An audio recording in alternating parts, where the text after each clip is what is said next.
6, classification of plants. So, what is classification? Imagine your school bag. If you just throw everything in, books, pens, lunchbox, your sports gear, it becomes a mess, right? It's hard to find anything when you need it. But if you organize it, put books in one section, pens in a pouch, lunchbox separately, it becomes much easier to find things. Classification is exactly like that. It's the process of categorizing things on the basis of their properties. We group organisms that have common features. Why do scientists do this? Because our planet has millions of different types of living organisms, plants, animals, tiny microbes. If we didn't classify them, studying them would be impossible. Basis for classification of plants: presence or absence of organs. Do they have proper roots, stems and leaves? या उनकी body एक simple मास है जिसको हम thallus कहते हैं.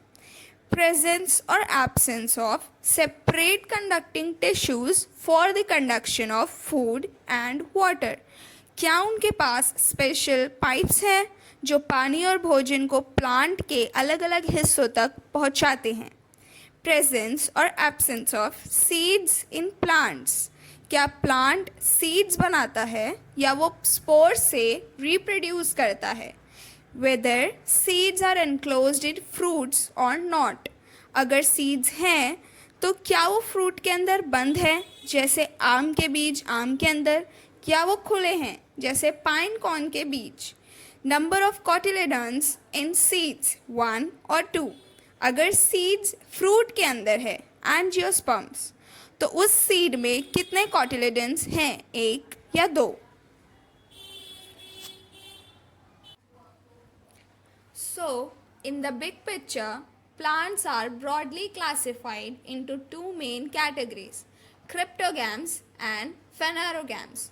Don't worry about the big names. Let's break them down. Cryptogams. Crypto का मतलब होता है hidden और gams का मतलब reproduction. So, cryptogams are plants where their reproductive organs are inconspicuous, यानी उनके प्रजनन अंग दिखाई नहीं देते. You won't see clear flowers or seeds in these plants. इनमें seeds, flowers और fruits नहीं होते. So, how do they reproduce? They reproduce using spores. Spores are tiny, dust-like particles that can grow into new plants. Cryptogams को हम further 3 divisions में divide करते हैं: Thallophyta, Bryophyta, Pteridophyta. Let's look at each one. Division 1, Thallophyta. Thallus का मतलब होता है unbranched body या थैलस जैसी body. These are the most primitive plants, meaning they are the simplest. इनकी body structure simple होती है. They don't have proper roots, stems or leaves.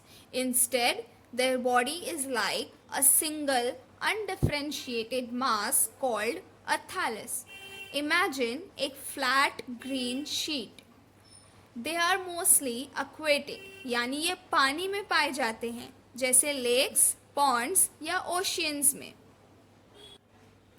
Examples include algae. आपने देखा होगा जब बारिश के बाद दीवारें या पानी की सतह हरी हो जाती है, that's algae. Division 2, Bryophyta. Bryophyta को हम amphibians of the plant kingdom भी कहते हैं. Just like frogs live both on land and in water, bryophytes need both land for their growth and water for reproduction. इनकी body flat and ribbon-like होती है. They are a bit more differentiated than thallophytes, having stem-like and leaf-like structures but no true roots, stems or leaves. ये moist and shady places पर grow करते हैं, जैसे गीली दीवारों पर, पेड़ों की छाल पर या चट्टानों पर. They don't have proper conducting tissues for water and food transport. इसलिए ये बहुत बड़े नहीं होते, छोटे ही रहते हैं. Example mosses and liverworts. आपने अक्सर चट्टानों पर या पुरानी दीवारों पर हरी हरी मखमली परत देखी होगी, वो मॉस होते हैं. Division 3 pteridophyta. ये क्रिप्टोगैम्स में सबसे एडवांस्ड प्लांट्स हैं. इनमें ट्रू रूट्स, स्टेम्स और लीव्स होते हैं.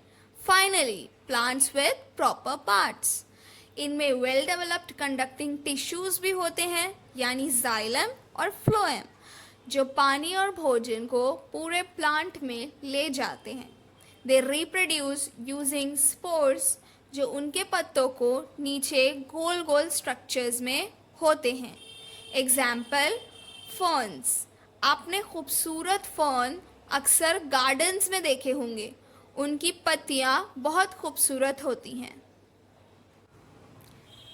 फनेरोगैम्स. फनेरो का मतलब होता है विजिबल और गैम्स मतलब रिप्रोडक्शन. सो फनेरोगैम्स आर प्लांट्स जिनके रिप्रोडक्टिव ऑर्गन्स आर विजिबल. ये वो प्लांट्स हैं जिनमें आपको फ्लावर्स और सीड्स मिलेंगे. इनमें seeds, proper roots, stems, leaves और वेल डेवलप्ड कंडक्टिंग टिश्यूज भी होते हैं. फनेरोगैम्स को हम दो मेन ग्रुप्स में डिवाइड करते हैं, जिम्नोस्पर्म्स और angiosperms. Division 1 Gymnosperms. Remember, gymnos means naked and sperma means seeds.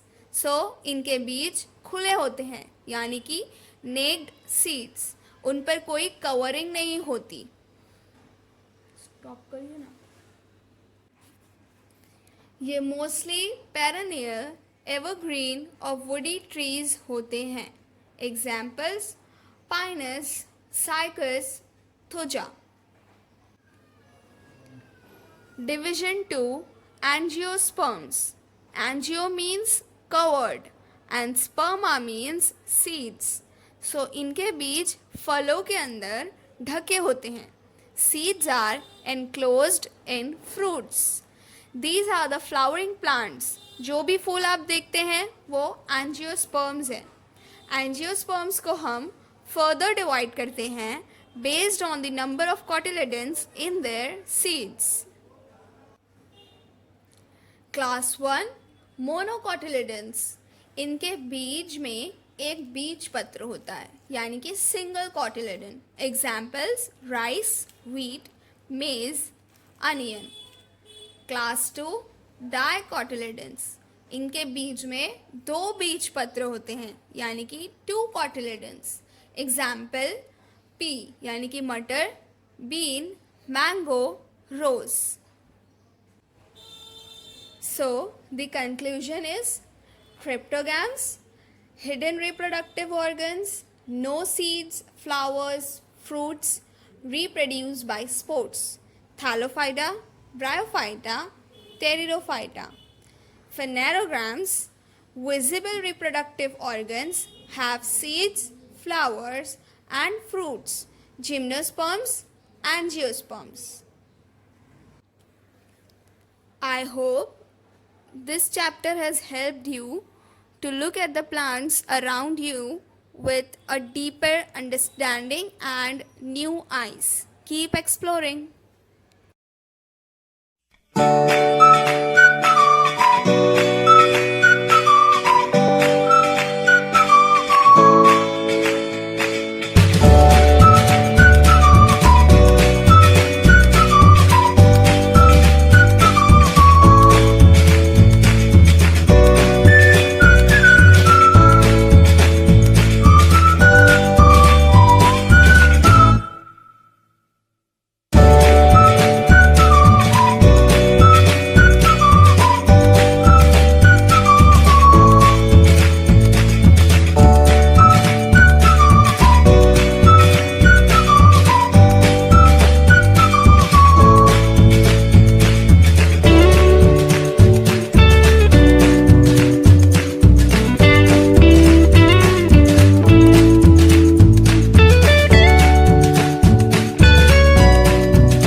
हमारा वीडियो पसंद आता है तो लाइक, सब्सक्राइब, शेयर और कमेंट करना ना भूलें।